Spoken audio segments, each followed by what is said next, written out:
Namaskar. Dear all, we will be starting with the sessions on Indian financial models.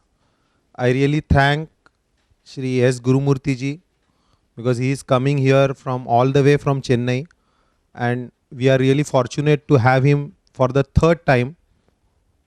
And I really consider it as a blessing that he has chosen to give us time, and he has to travel all the way from Chennai, but he has been doing it regularly for this is the third batch. Actually, the course on Indian financial models is really a new course. I don't think in any of the academic institutions such course is being offered. So I don't want to take more time. I think he will be able to tell really the background of the course and what will we all gain from attending the course. I take it my honor to introduce him. Sir, please come to on the dais.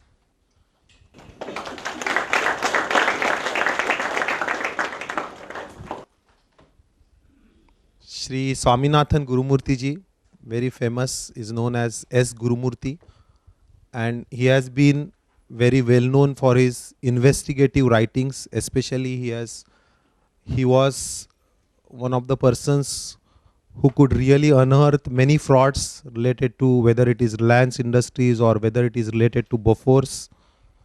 And for last several years, he is writing not only on finance but also on various topics related to economics and law. He is a distinguished professor of research in legal anthropology in Shastra University, and he has done a good amount of research on the topic which we will be discussing here, that is on Indian financial models. Business Baron magazine has rated his knowledge of economics, finance and accounts as outstanding. He has many such credits which I don't want to really take more time, and I would request him to start. Friends, is it working? I am extremely happy to be here for the third time, and more importantly I wanted to congratulate the IIT Bombay, this SJOM School of Management, to have dared to start this course, because this is not a course based on textbooks. Maybe after a few years it can create a textbook. In fact, as I was telling Dr. Bapat, IIT should be producing textbooks, should not be following them, but unfortunately we are all following textbooks because it is easier way of handling subjects and passing examinations. But we have a much bigger and greater responsibilities, because we are one of those high-end educational institutions which is supposed to be leading the other leading educational institutions. It is with that purpose and responsibility that I thought that I would share my thoughts with you. You know, there is a background to this course, and I must explain that background because most of you are new, I understand, because every year the batches change. So maybe it has to be repeated as to why this course. You know, in 1991 there was a tsunami in Indian economy, that is the tsunami of globalization.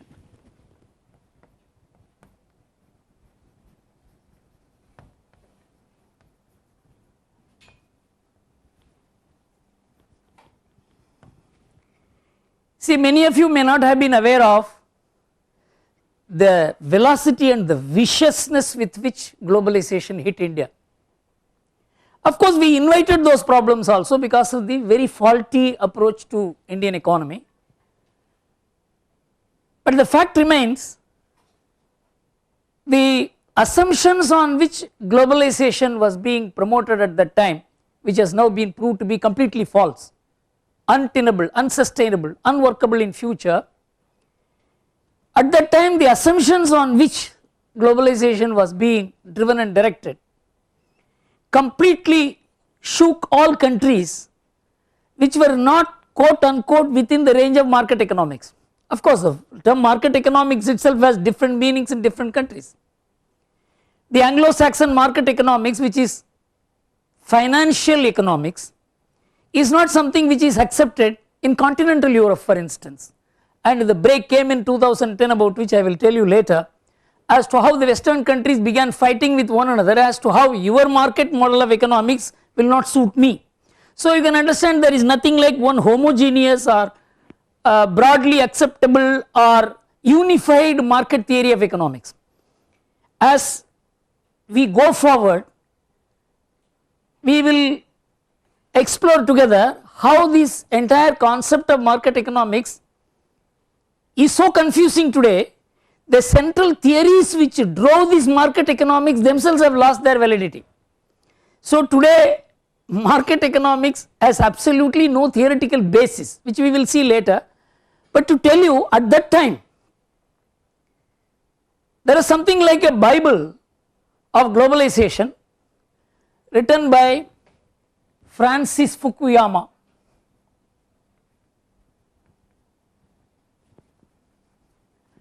End of History and Lost Man. I do not know whether any of you have heard about this book, and The Lost Man. Any of you heard this book? In this book, Francis Fukuyama said, after the collapse of the communist order, the western market capitalism and liberal democracy, which constituted the core of the western civilization, have emerged as the victorious, and the west has emerged as the best, and it is best for the rest to follow the west. That was the simple theoretical formulation which Francis Fukuyama gave. He said the world was always run by conflicts, wars, ideological wars, previously religious wars, then commercial wars. Now there will be no war, because everybody will accept the same theory, same principles, same markets, same way, same theories, and so all the clashes have stopped. With the collapse of the communist order, the challenge to the West has abated. So hereafter there is going to be no clash, and so that is the end of history. History is full of clashes, and so this is going to end hereafter, and the way human beings were fighting, that kind of human phenomenon will end, and this became the Bible of globalization. But what happened? In the year 1994, he wrote a book called Trust, the same man. Within 2 years he revised his opinion and was acclaimed as the greatest exposition of market economics, the theoretical foundation of market economics. But in this he distinguished between family based societies, which I will come to later, but you note for the moment, and individualist societies. I will come to later, but in 2 years he revised his opinion, but still this was the foundation on which the entire idea of globalization was being driven. And in fact, somebody commented his second book constituted, the first book constituted end of history and the second book constituted end of economics. That is how they commented very derisively on that, but this book is an important book in the context of what I am going to tell you in the coming weeks. So the tsunami of globalization which hit India, at that time the media, political parties, bureaucracy, economists, intellectuals, who are all advocating the socialist model of development till day before yesterday, wholesale defected to the other side, and there was no one to say whether the direction in which we are going or leaping into something without understanding whether it is going to be useful or useless, how risky it is. Absolutely everything was forgotten, because Russia had given it up, East European countries have given it up, and so we have also to give it up. the direction in which the world is going, we will not be able to resist, and so we take up the same model as was being suggested by the West for the rest. And even other Western countries like continental West, like Germany or France or Italy or Spain, they had to accept it. It was actually, as I will explain to you later, the Anglo-Saxon model, the word Anglo-Saxon model came into being in the Dictionary of Economics in 2010 April on the 1st, when the G20 met, and at that time France and Germany took the position, this Anglo-Saxon model of financial capitalism will not work and we are not going to accept it. So this crisis was brewing in the West, but nobody had the guts to oppose it because of the way America had emerged as a very powerful unipolar power. Before that, the world was bipolar. The socialist and the capitalist bloc.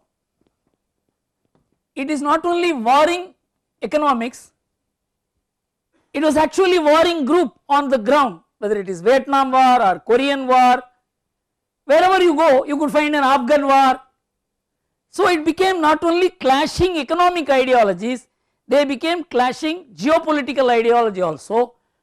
So when the socialist bloc evaporated, just disappeared, capitalist bloc became the unipolar driver of not only geopolitics but economics also. With the result, there was no alternative economic thinking available anywhere. In fact, no one had the guts to talk about an alternative, and everybody said this is the only way. That is how, after Francis Fukuyama wrote that book, the capitalist order emerged as the only way for the world. Unless we understand this background, we will not be able to have a grasp of what we are going to discuss. The second point is a totally confused India.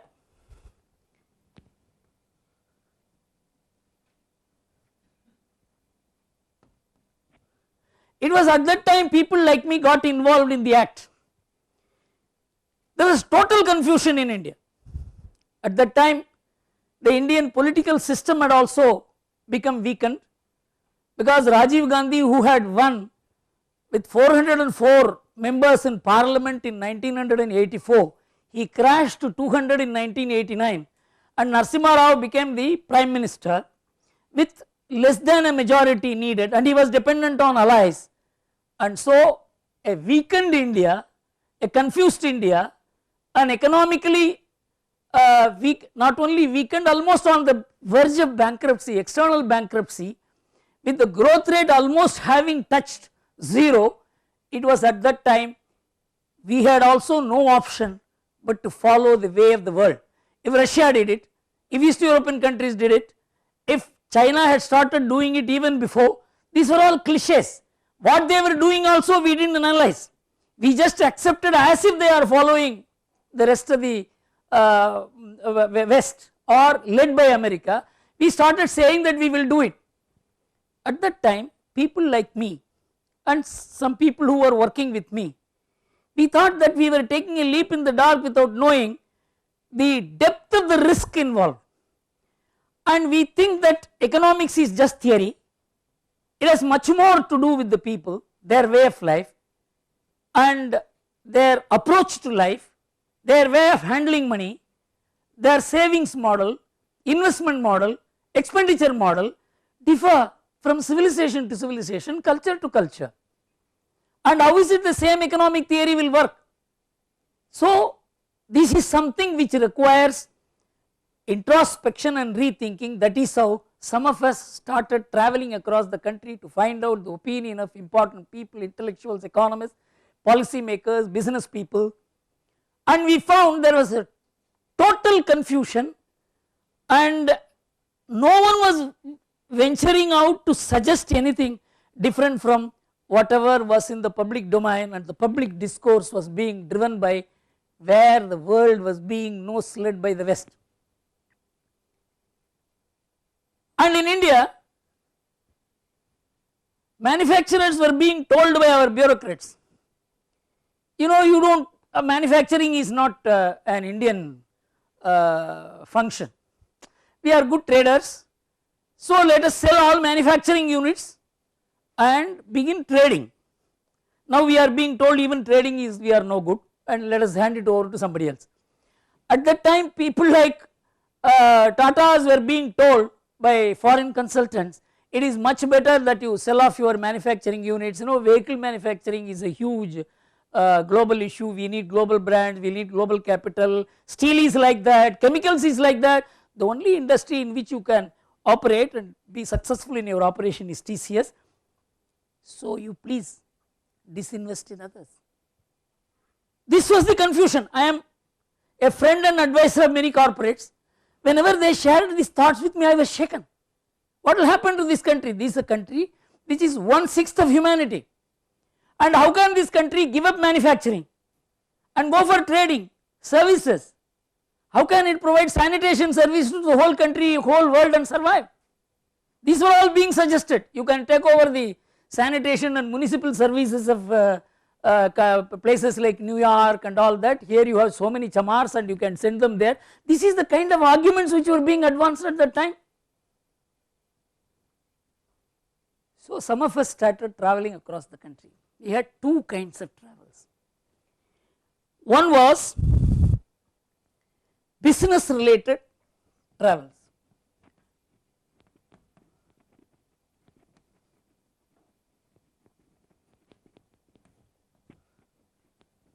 Business, trade, another is educational institutions.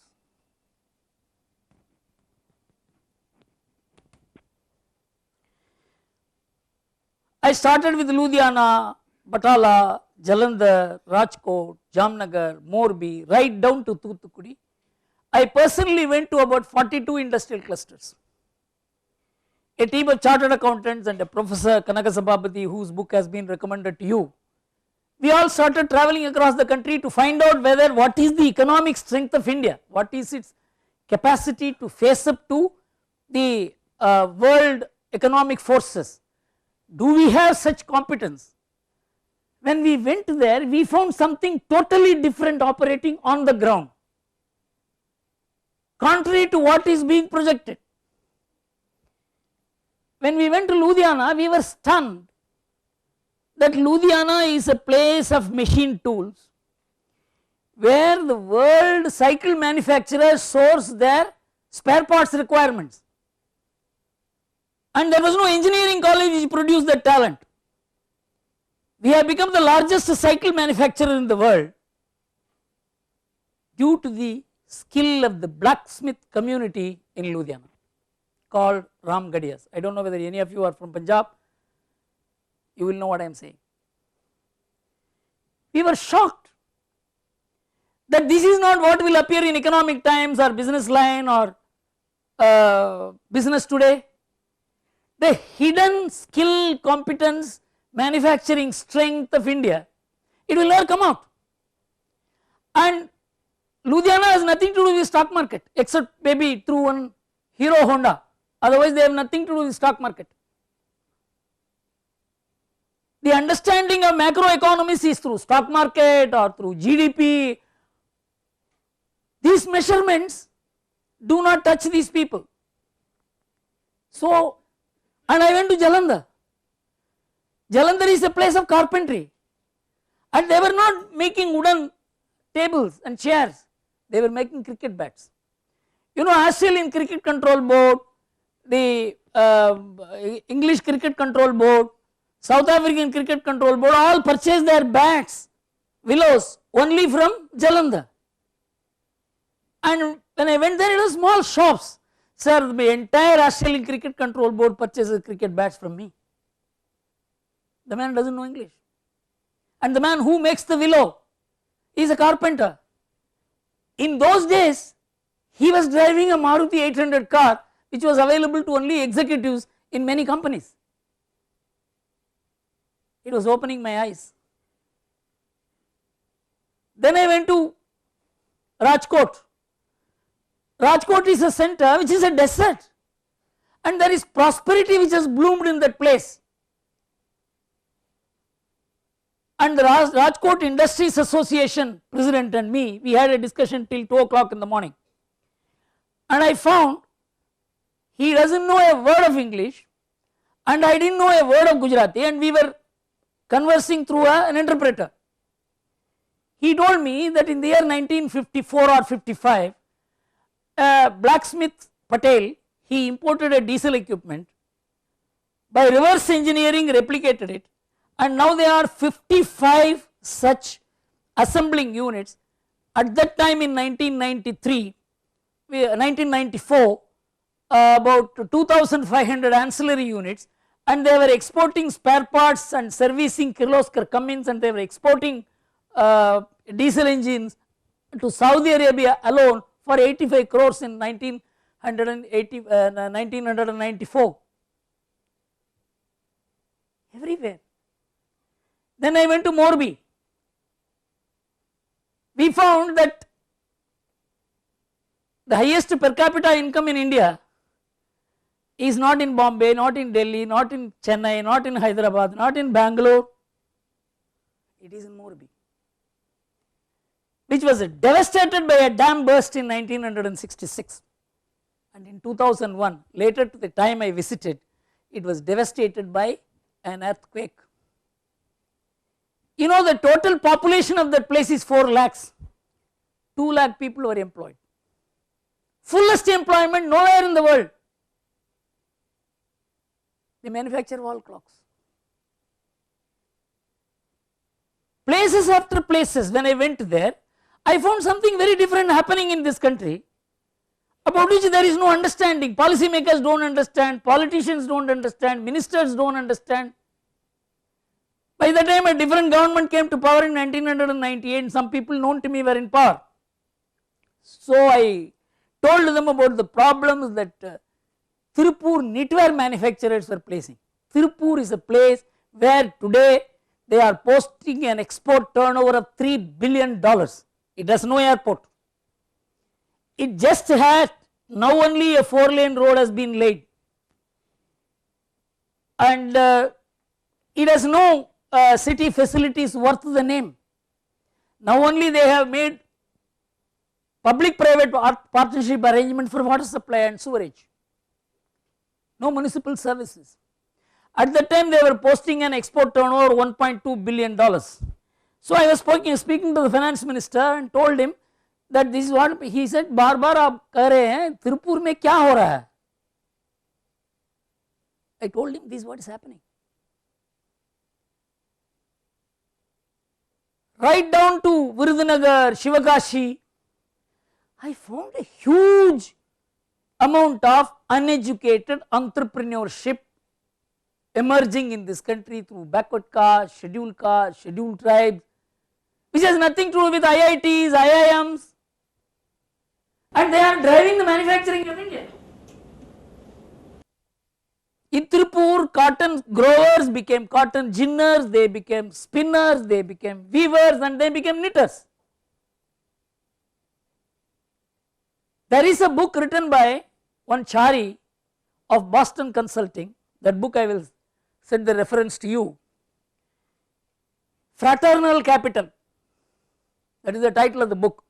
This book came out in 2002, 2001. 67% of the exporters, exporting knitwear is a global level business, it is a global level technology. You have to comply with environmental norms of the West for you to export. 67% of them are educated less than 10th standard. Only 7-8% were graduates. There are 300 knitwear exporters. Then I found something very different, which is not over the surface, is happening subterranean, under the surface, and my confidence in the Indian economy grew. I found a huge amount of uneducated entrepreneurs employing almost all the educated persons in India. My mind completely went into a spin. So naturally I thought that the way the public discourse is going on is deceiving the people. Questions arose in my mind: who will build India? What will build India? And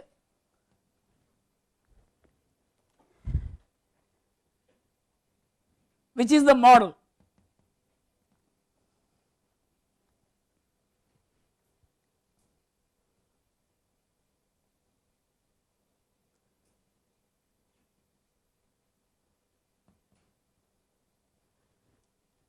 Only Indians can build India. The very reason is very simple. You know, when we started liberalizing and globalizing, out of the GDP, 12% was corporate. Today it is 14 to 15%. Today, this is 1991, this is 2013. At that time, we had 74 lakh people employed in private sector. Today it is 104 lakhs, just an addition of 30 lakhs. That is all. This is about the IT business, great manufacturing, automobiles, all put together. Where does employment in India come from? In 2005 there was an economic census which said there are 43.2 million non-farming enterprises employing 102 million people. This is the largest employer and 75% of it is unregistered.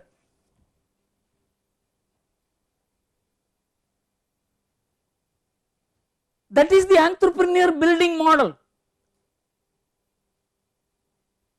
They are the bearers and servers in hotels. After 10 years they establish a small hotel, 20 years they establish a big hotel. This same thing is happening in construction industry, the same thing is happening in trade. So there is a divergence between educational institutions or our understanding, theoretical understanding of Indian economy and what is happening on the ground. Today you look at what is the GDP composition of India. Government is 21%, corporate 15%, agriculture 16 to 17%, then balance is non-corporate sector which is about 47% is non-corporate sector. This is after liberalization and globalization. So when we were looking at what was happening at that time, we knew that people who will build India will be Indians and not multinational companies. Multinational companies can add value to India. They can be additives. They cannot be the core. Even large industries cannot be the core. Even in Japan, China, they are not the core. Even in Japan, they are not the core. You know what is the difference between General Motors and Mitsubishi? Mitsubishi consists of 32,000 small scale units pyramided into Mitsubishi brand. Everything is, this Mitsubishi will network through what is known as the Keiretsu model. Previously it was called Zebetsu. Zebetsus were broken by the Americans after Japan was taken over. So every country has developed its own model of employment, how to distribute money, how to distribute opportunities, how to promote entrepreneurship. So this became the core attention in our mind. So with the result, for this 43.2 million non-farming enterprises, capital from organized sources today is just 5%. The balance comes from private sources, relatives, friends, communities, local money lenders. they provide employment for 102 million people, 10 crore people. So all this was opening my mind that if India is to grow, it will not grow by a top down model, it will be by a bottom upwards model, and that is so many great manufacturers in India. The person who established the MRF factory was selling balloon in Marina Beach in 1942. None of you from IIT will go and establish a tire factory, you will get employed. You must understand, entrepreneurship is a very different issue. It calls for a very different way of approach to life. Then I found that entrepreneurship in India, at that time India had not entered into global entrepreneur monitor study. In the year 2002 only they did it. At that time when we were traveling across the country and seeing this entrepreneur movement taking place, it was not just entrepreneurs here and there, it is a movement. 43.2 million means 4.5 crores entrepreneurs, and it is only opportunities which exist at a particular place and a person's inclination to take risk, go and coin his connections in the society, put his skill to work, that makes him one of these entrepreneurs. So the economic model that was operating in India was something very different. So we found it will be built by Indians on domestic capital. And what is the model? This is not the American model. In fact, you may talk to any of these fund managers, they are surprised by one particular aspect of the Indian entrepreneurs. They say they do not want to grow beyond a certain point. In most Western countries, particularly the Anglo-Saxon countries, people who have a certain growth, they multiply and become huge. But here people do not want. That enables manufacturers to grow in different places, not one manufacturer in all places. People want to be in their home, people want to be in their place of language, people want to be in their place of culture, people want to be in the place where their gods are located. A very different life model promoting a very different economic model. All this was being revealed to me and to our team, part of which has come in the form of the research which has been put into the textbook by Kanak Sapapati. And in 2002, the Global Entrepreneur Monitor study confirmed this. They said out of, in the age group of 15 to 64, all this I will tell you later, you take the figures for granted at the moment. Indians, 18% are entrepreneurs, 11% China, 10% US. So it is a Global Entrepreneur Monitor study which declared India as an entrepreneur-led economy. Afterwards only the world began to wake up to entrepreneurial talent of India.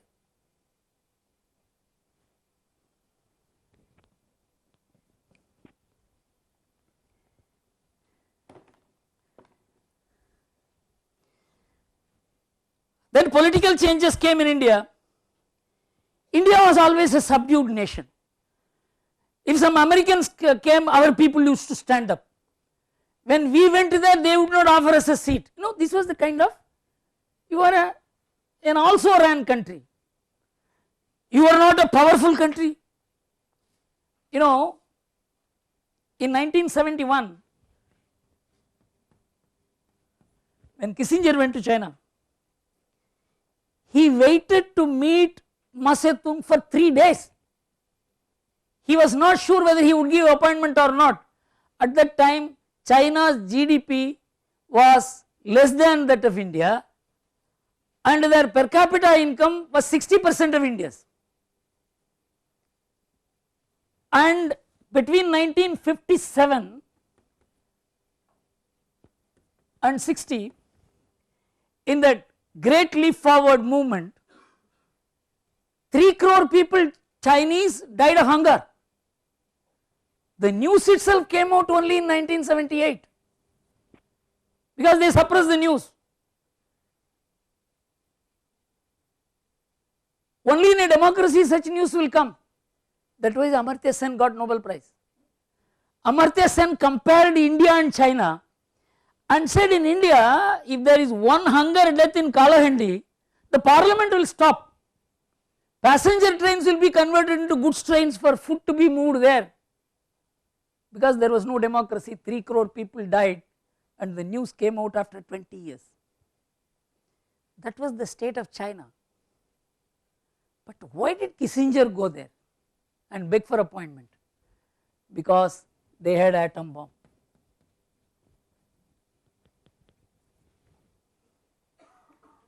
This is what the Indian system learned.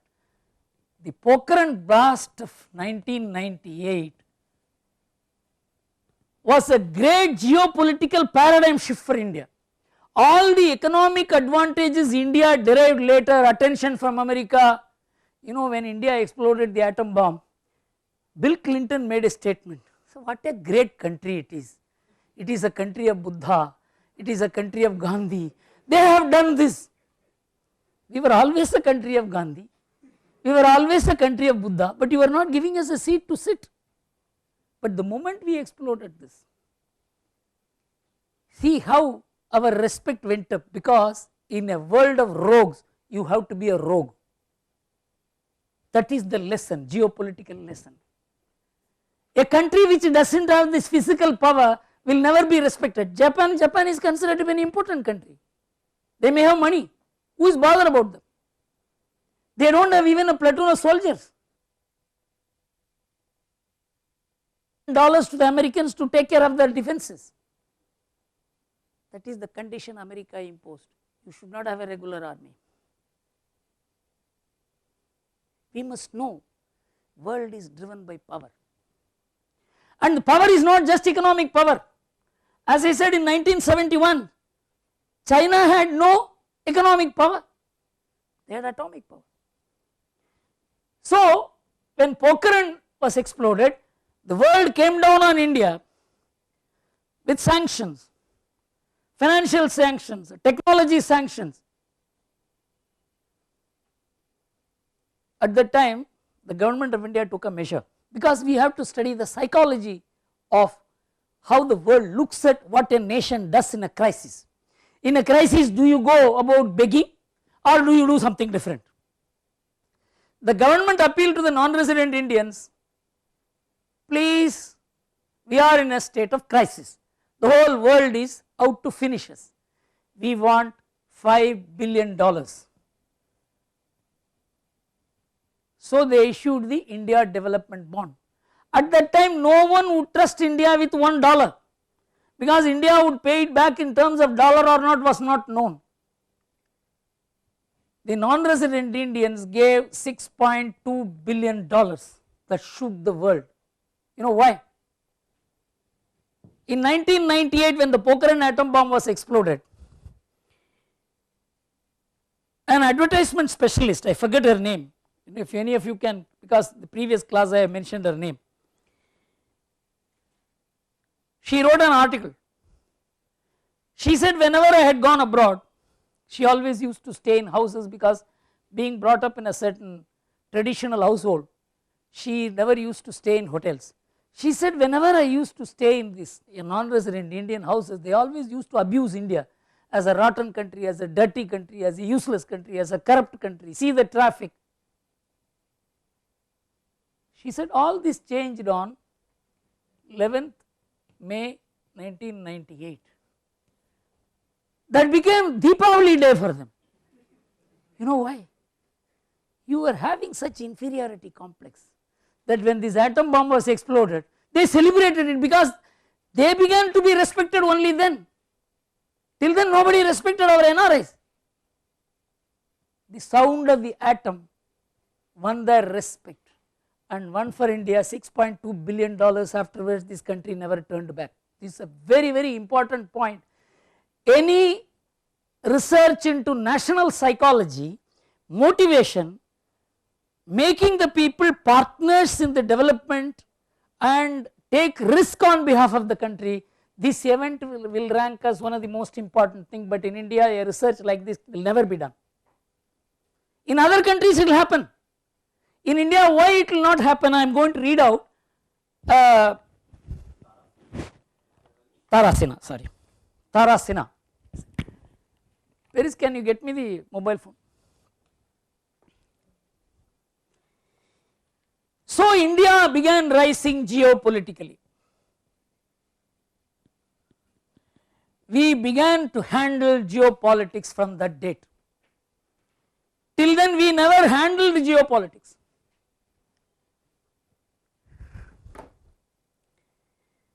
Then world began seeing India as a serious player. It is no more what?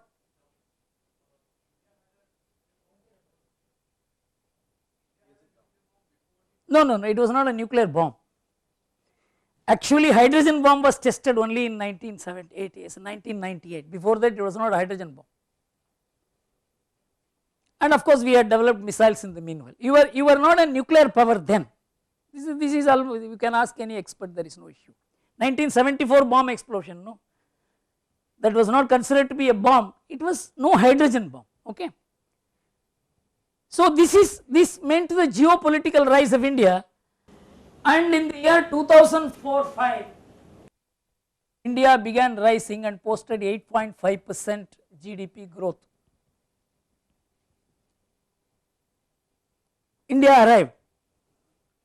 This is a very important development, but at that time another development took place which is less noticed in this country. The World Bank and IMF,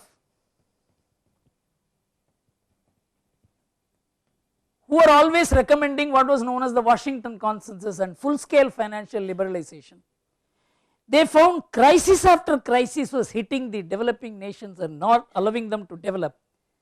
They said there is no single model for the world, there is no hold all model for the world, every country has to develop its own model. This is one suggestion they gave to the world, deviating from their position from 1971.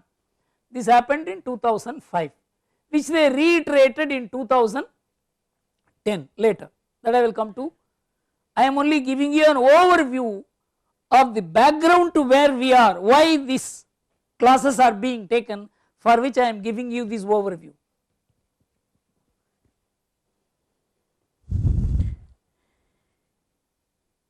Then came the 2008 financial meltdown.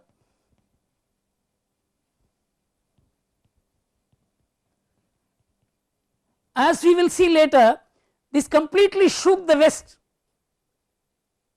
The West did not know how this crisis came. The man who led the world economy, Alan Greenspan, who was the chairman of the US Federal Reserve System, he said, I don't know. Nobel Prize was given for economic theories which I followed. I never thought Nobel Prize theories could be wrong and computer could be wrong. Human judgment was handed over to computer whether to buy a share or to sell the share, to fix the values of currency. Everything was done on mathematical model, people were simply sitting and watching what was happening, and that led to a crisis. It completely crashed many economic theories which were trotted out by the laboratories of economics in the West, in what is known as the freshwater and saltwater thinking groups of America. Ultimately the economic meltdown, about which I will explain to you later, completely shook the foundations of modern economics. Something which is not fully appreciated, even partially appreciated, not even discussed in India. That is a very important thing which we will be dealing with in the course of our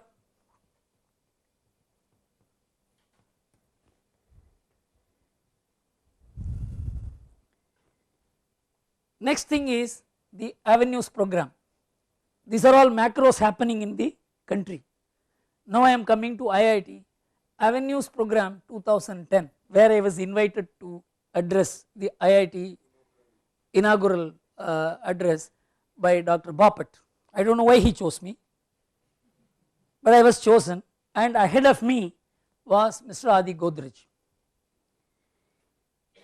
You see, his presentation was the normal presentation of the intelligentsia in India, that India were always underperforming in economics. They were great spiritualists, moralists, and they knew about nature, they knew about everything, art, music, culture, but they did not know about economics. We did not know the value of money, we did not know how to make money, we did not know how to enjoy life, we did not know how to have better standard of living. It is only when globalization and liberalization policies came to be adopted from 1992-93, we began growing, we began to have better standard of living, we began to have better cars, we began to have better air conditioners, and so we must thank the world for what we are today. You know, the entire IIT, research scholars, students and faculty stood up and clapped when Mr. Godrej completed his speech and I was to speak next. Any of you put yourself in that position, a whole civilization has been humiliated and I have to speak afterwards.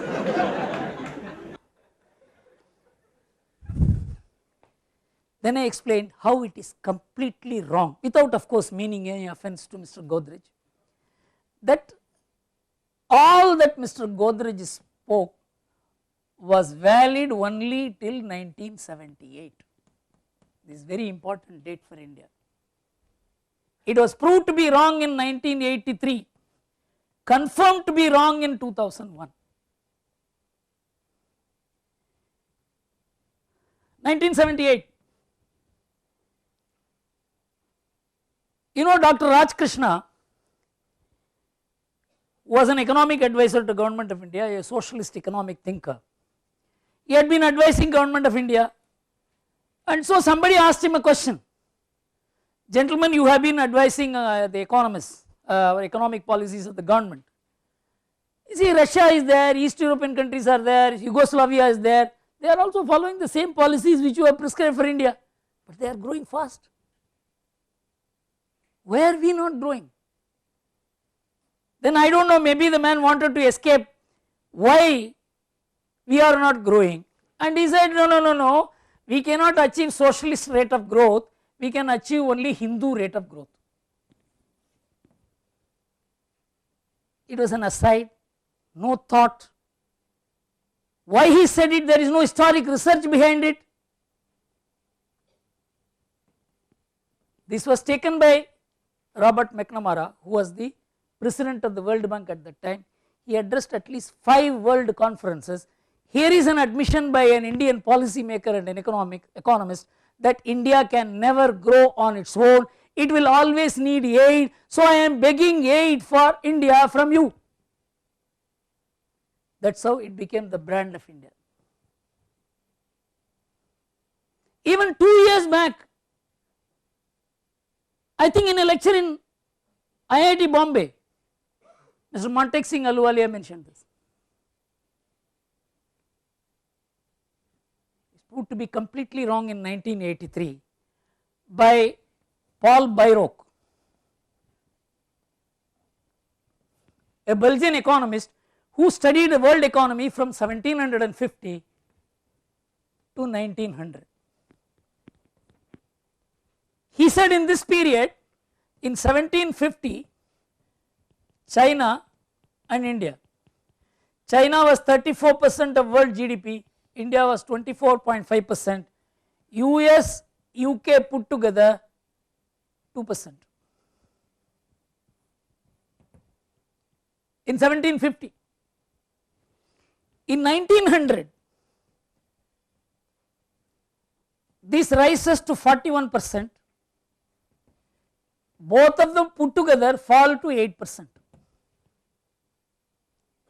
India 1.8%, China 6.2%.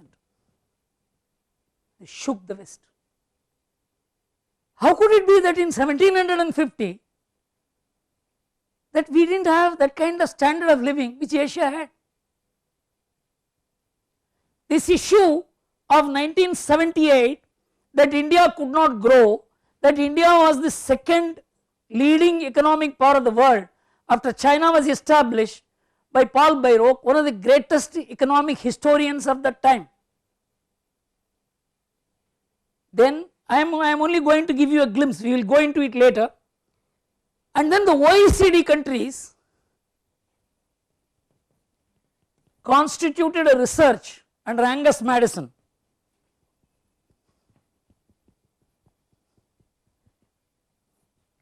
Development Studies Institute was the research name. Development Studies Institute. They gave him a platoon of assistants, sociologists, historians, statisticians, economists to check whether what Paul Bayrock said is correct or not. Angus Maddison postulated, in fact I will deal with it later, and you will just, for your satisfaction I will say what Angus Maddison said before he started the research. If Bayrock is right, this is what Angus Maddison said before he started the research. If Bayrock is right, then much more of the backwardness of the third world, they gave him the word third world much later because all of us said no, don't call us third world. Backwardness of the third world presumably has to be explained by colonial exploitation, and much less of Europe's advantage can be due to scientific precocity, centuries of slow accumulation, and organizational and financial superiority. This is how he started. Then he came out with the finding for 2000 years. In the first year of the common era, Angus Maddison said India 34% of world GDP, 1000 India first, China second, 1400 same, 1500 both equal, 1600 China ahead, 1700 India ahead. The game was between these two countries, others were not even on the scoreboard.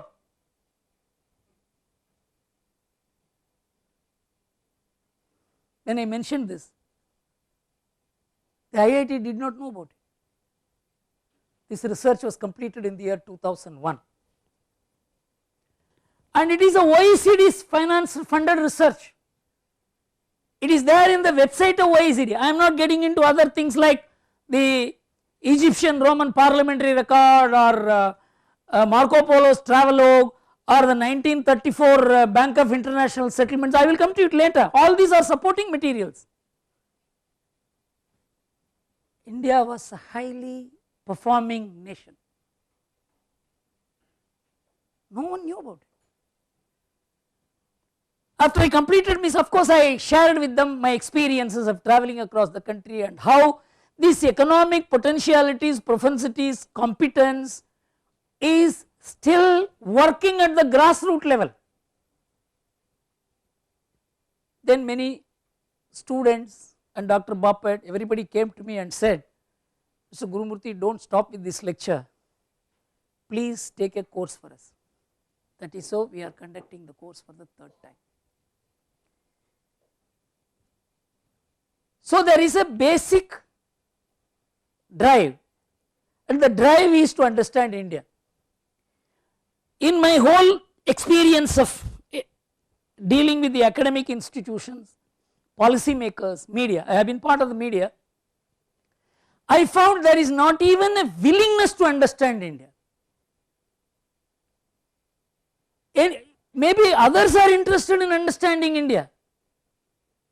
When I was addressing the administrative staff college in Hyderabad in 1995 or 94 end, when I explained that India can grow and it can grow only on the strength of Indians, Indian competence, Indian capital, one person, one professor stood up and said, people like you must be shot dead, Mr. Gurumurthy, you are preventing the rise of India.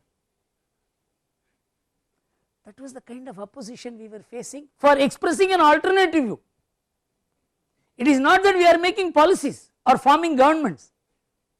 We are just asking you to listen to an alternative voice, forbidden Before 1991, anybody talking against socialism was considered to be a CIA agent. After 1991, if anybody spoke against globalization, liberalization, Baba, you have to understand whether these policies would suit us, whether culture, our tradition, our family system. You are considered to be a person who will take the country 1500 years back. This was the kind of intellectual oppression against anyone who tried to express an alternative viewpoint. Four things became very clear to me, and that is the basis on which I began to do my further work. The strength of the Indian economy is the strength of middle India and not urban India. The urban India is largely the overheads of the Indian economy. The second point is the drive of India is domestic, it is not external.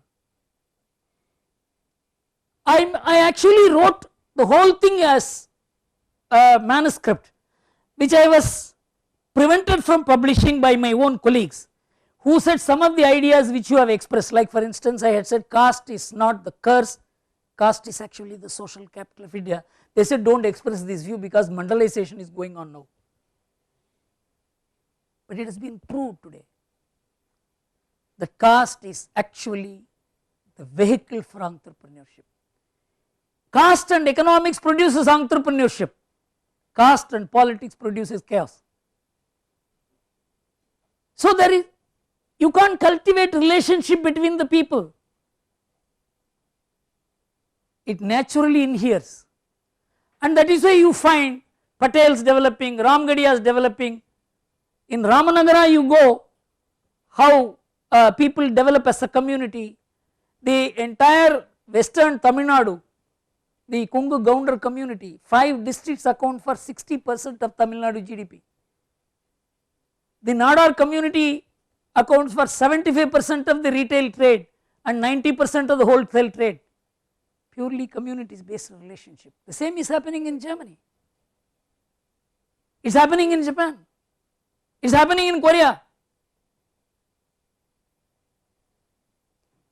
So we formulated caste is social capital and not a social curse if it is properly engaged, and it happens on its own, on which a Harvard study has come, about which I will refer to you later. And then India will be savings driven and domestic capital driven, and it will not be export driven, it will not be FDI driven, and that has been proved now.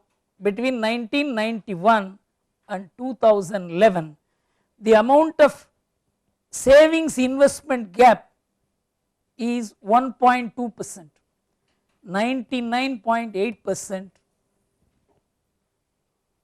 of the funding of Indian economy has come from domestic sources. These are all facts which were not discussed. Only Shankaracharya, who was the advisor to the government till 2007, he wrote an article in 2010. That is surprising that of all the emerging economies, India is the only country which is not dependent on FDI for growth. We needed FDI only to finance our imports, not for our growth. I will go into it later. So this is the background in which an alternative thinking has to be generated in mainline academic institutions. I address public meetings, write articles, go and talk to policy makers, but some academic institution must get into it and do something original. You are the only people who can do research, you are the only people who can come out with studies, otherwise it will be empirical. All my studies are empirical. Empirical studies have no value in India because it has no value abroad, that is the point. It is not that empirical studies have no meaning. You know, the entire Japanese economy developed on the basis of empirical skills and not formal skills. In the year 1990, The United Nations asked the Japanese Institute of Development Studies to produce a document on how Japan, from being an importer of technologies, became an exporter of technology. They produced 20 volumes, 11 of which were translated into English, and I have read the first volume. I can bring it in one of the classes and read out only one paragraph out of it, in which they say that we had no engineering colleges to produce growth. We just tabulated the empirical talent we had in terms of masons, in terms of carpenters, in terms of mechanics, and we found that for our textile industry, which we wanted as one of the growth agents of Japan, our spinning technology was inferior as compared to India and was not matching our weaving technology, so we imported the spinning technology from India. They did not start a textile training college. This is the top down model. No country has developed other than America because they had no original society. They had a new society. So everything had to be newly done. There was no 4000, 5000 year old way of life, carpentry, masonry. So that model became the global model. Unfortunately, that became the accepted model because of the way we are persuaded to think, being very articulate speakers and lovers of English. English education did one great damage to India. Instead of understanding the world for India, the English educated Indian began to think that he is superior to other Indians who did not know English. This created an intellectual divide between performers, and you go to Rajkot, as I tell you, nobody will understand English, or in Karur or in Namakkal. You know, Karur is a place where we went, we were stunned. There are two huge banks produced in that place, Karur Vaisya Bank and Lakshmi Vilas Bank, each with a deposit base of 40 to 50,000 crores. The total population of the place is 7.5 lakhs now. Did anyone do a research as to how such a small town could produce such huge banks? Where did this financial entrepreneurship come from? So we found that there is no connect between high-end educational institutions and the society which was a performing society. So I thought that we must do something, and it is in this context we have now constituted a small group which have begun doing this work. But this kind of work being done outside a formal high-end educational institution will take a very long time for it to manifest. You know, one China, he was an inventor of the theory that scale of production, economies of scale is not applicable to agriculture. This is what he said in 1928. So he said, do not touch agriculture, do not regard it as industry, do not regard it as an economic vocation, take it as culture. This is what he told Lenin. He was put in jail. In 1938, Stalin brought him out on the 2nd of October 1938, he shot him dead. In 1984, the Western thinkers translated China's works and found he was right. In the year 2001, the world agreed that scale of economies are not applicable to agriculture. You know, today we have 41% of the land under cultivation by 98 million small and marginal farmers, producing 51% of India's food grains.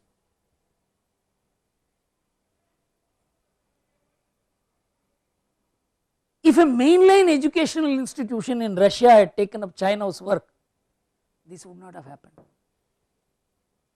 So it is necessary that mainline institutions are woken up to this different reality functioning in India.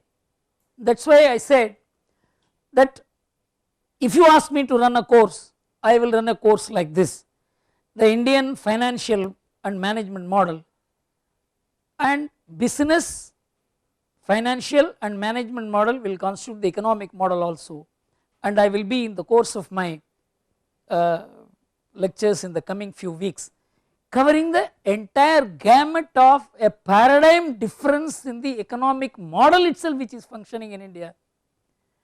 And I am sure that like in the last 2 year, I will have few students taking interest in it and doing further work, and that is precisely why I am coming from Chennai every week, because I am searching for people who will get interested in this.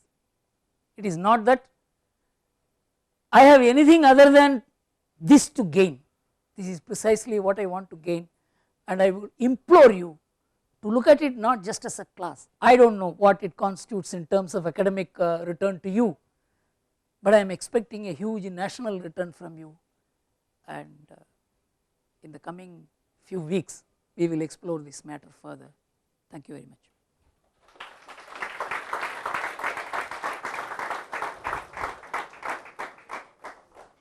Only one thing I wanted this, there is an article today which has appeared in Telegraph about a Keralite doing research as to how the entire calculus theories were exported from Kerala. And he said, why, I will forward it to you because it is a huge article and all of you should read it. I will send it to Mr. Bapat and he can forward it to you. And he said, unfortunately Indians do not believe that they had exported mathematics. And whenever he spoke, he is a professor in London, whenever he spoke abroad, the foreigners listened to him. The Indians were careless. He said, ye to bakwas hai. He said it's something, it's a huge national problem. You know, Bodhayana was the person who was ahead of Pythagoras. That has been admitted by the world. But what is the research in India? So we refuse to think that we could have been great. So I will send this article, that is the psychology which we have to overcome, psychological hazard, a barrier to your performance. We can never perform unless you believe that you were performing in the past. Thank you. Thank you so much. Any questions? Please come ahead because there is recording on. So come little ahead and ask a question.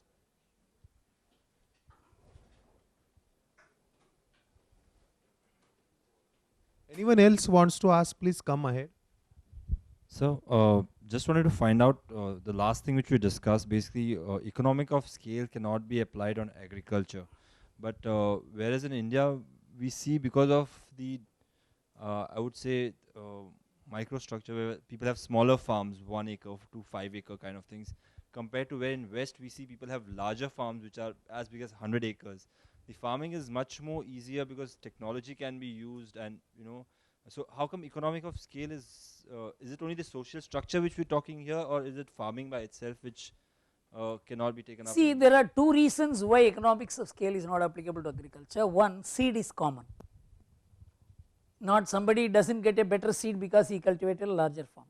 So once there is efficient seed, it can grow in 2-acre farm as well as in 200-acre farm. The second thing is, improved implements are being used even by small farmers by collectivizing. For example, they are hiring tractors. So labor saving devices which are used in larger farming is also being used by small farming. This is one of the explanations given by the Planning Commission. The Planning Commission in its report, Planning Commission's testimony to the Rajya Sabha report in 2007, last time I distributed it, I will send it to you. In that they have said small and marginal farming is going to be eternal part of India, and they are going to be increasingly under trouble, but they are the most efficient. In fact, it is said the Kurmi community people cultivate 1 acre 2 acres and the Jat people cultivate 15 acres and 20 acres. The Kurmi farming is more efficient than Jat farming. This is a very it is said very derisively, but it is true. All over the world, in 2001 it has been concluded by research, agriculture requires intense personal attention. In fact, you cannot have agriculture by a distant management, and so the small farms are more efficient. In fact, that is my objection to, as I will tell you later, why I am opposing the food bill of India, this food security bill, because it is going to supply free food grains, almost free food grains to people who are producing food grains. Why will they produce? They will produce something else. So this is, I wrote 3 articles in Business Line that you are cutting at the root of Indian agriculture, because small farmers contribute 50% of India's grain production. Do not supply free food grains to them. So can't there be a cooperative kind of a structure at No, the no, this ground all level? failed all over the world. Nobody wants to be cooperative, are all ideal. People can cooperative market products, can't produce products. Agriculture, we are not a weak country, do not worry about it, but there is a problem with agriculture, because agricultural financing, the kind of money that they are getting, the time in which they are getting, the interest at which they are getting, the terms on which they are getting is not good. See, as you are industrializing, agriculture will become an uneconomic operation. It is a fact in all countries, that is why they are subsidizing it very heavily. All industrialized nations subsidize agriculture, because agriculture becomes a weak occupation. So, but you can't do away with agriculture, and so you have to subsidize it.